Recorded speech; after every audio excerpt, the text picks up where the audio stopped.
Walking on Gucci, wearing Yves Saint Laurent, barely stays on because I'm so gaunt. What other American hard rock band of the 1970s even knew who Gucci was? Or Yves Saint Laurent? Of course, number 49 on Blink of the Stars, top 52 albums of all time, is Aerosmith Rocks. Now, I just got through listening to this album with my one beer, and my God, I've completely underrated this album. It really should be number 10 or something. This album does something that very few hard rock albums of its time can do. Hard rock music of that era, heavy metal, what have you, is meant to hit you in the body, hit you in the groin, and this album does that in spades.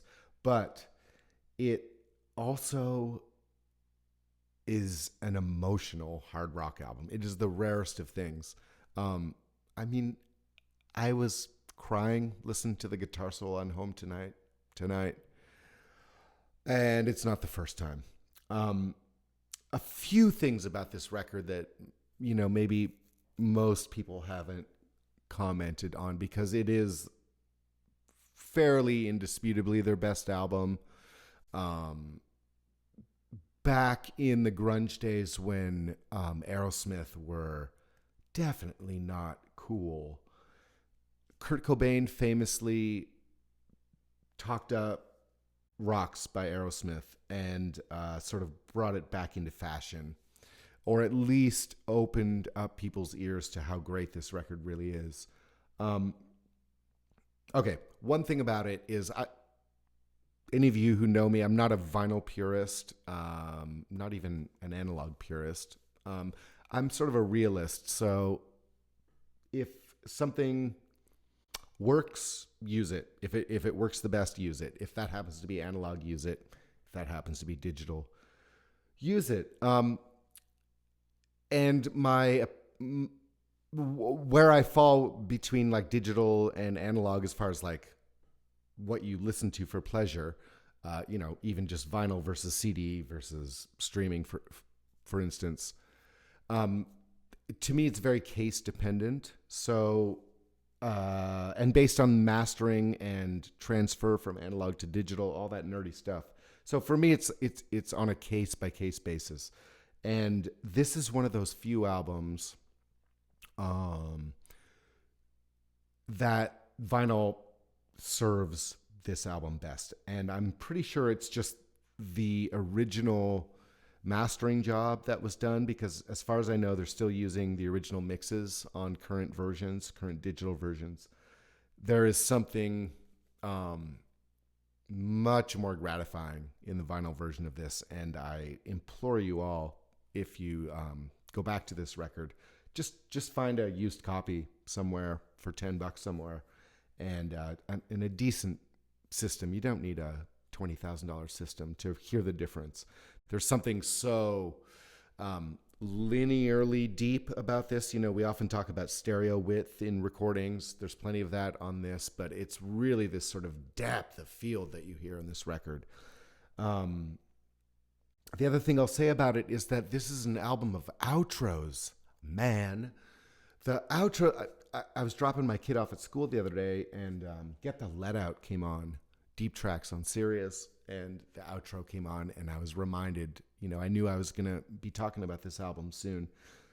The outros, they tend to on most songs on this record, in fact, the song will be happening and you'll be, it's hitting all the right beats and everything. And then this outro just hits and it sort of goes into this narcotic state, which brings me to the next point. This album is a roller coaster ride of there's hardcore beer energy, and then it'll just shift into a narcotic energy. It goes from red-blooded masculine energy to sensitive, more feminine energies.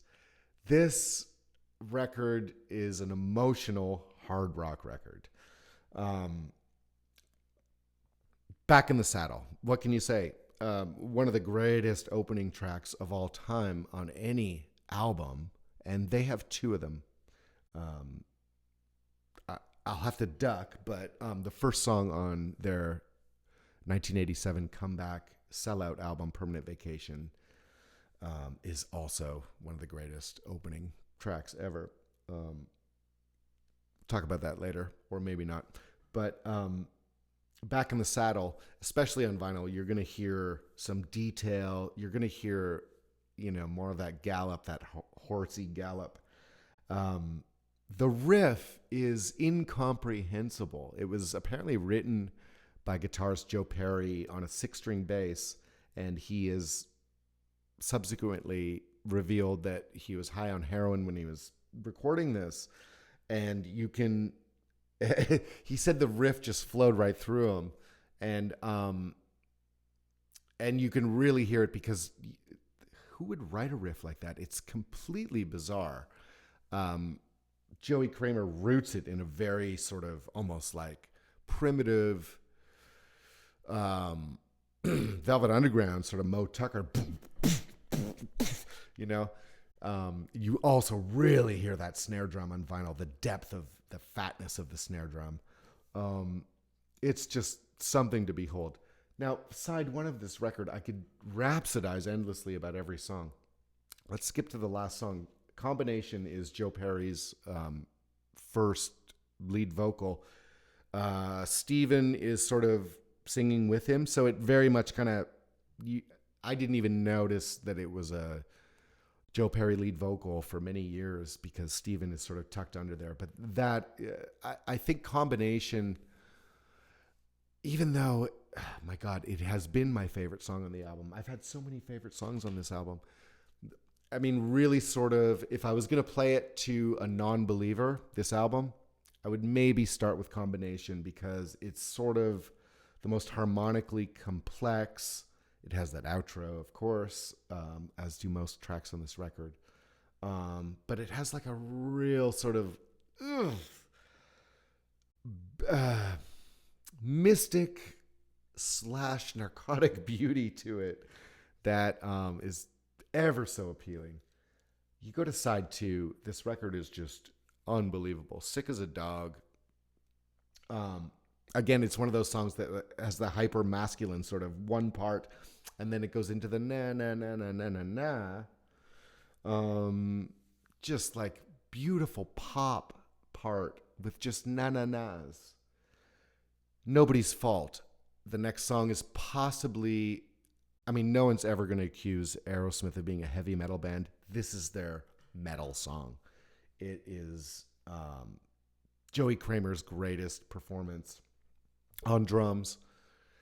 And right when you're in the midst of this deep sort of like heaviness, he's kind of just doing these like, half step, these metal half steps and stuff.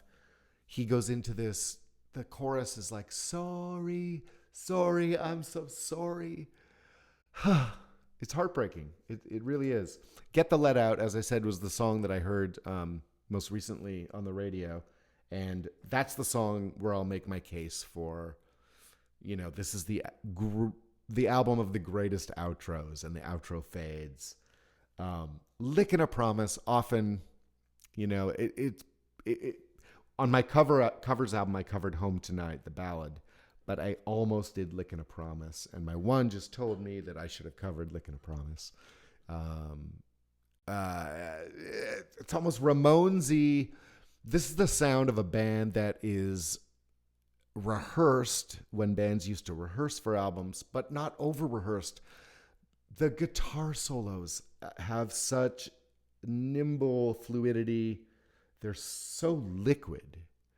And getting back to that, by the way, I'm not a narcotic person, but like what I imagine these things to feel like musically, it's just swimming just under the surface of water and floating ever so comfortably. The final song, Home Tonight, is Steven Tyler's best ballad. It's a short one.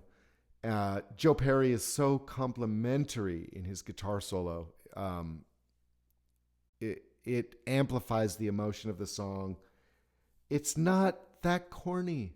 It's one of the archetypal sort of 70s power ballads before power ballads sold records, which was a few years later.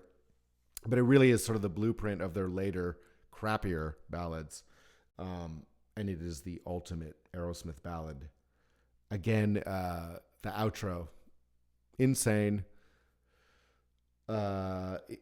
Increasing tempo. We're before click tracks, and the band is just naturally rising in tempo. I really should have rated this much higher. Sick as a Dog. I was reading Joe Perry said that it was influenced by the Byrds, and I didn't know that, and you can really tell. I gotta say, this is also the album where Tom Hamilton, bass player, and Brad Whitford, the less famous guitar player in Aerosmith, really this is the first album where I really, really feel their presence as equals in the band. And what can you say about Steven Tyler? I mean, this is where he still has that that sort of sheep thing going on, and it's so attractive. It's a glorious record. I can't say enough. Also about Jack Douglas. I mean, music nerds know that he's produced John Lennon and countless others. Aerosmith was the thing that,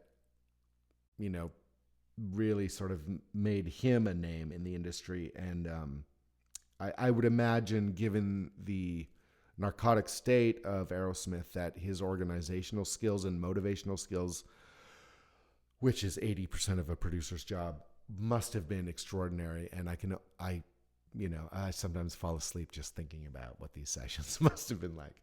Anyway, get yourself a vinyl copy of this record. Aerosmith rocks. I can't say enough. It's embarrassingly low on this list. Anyway, check it out. Until next time.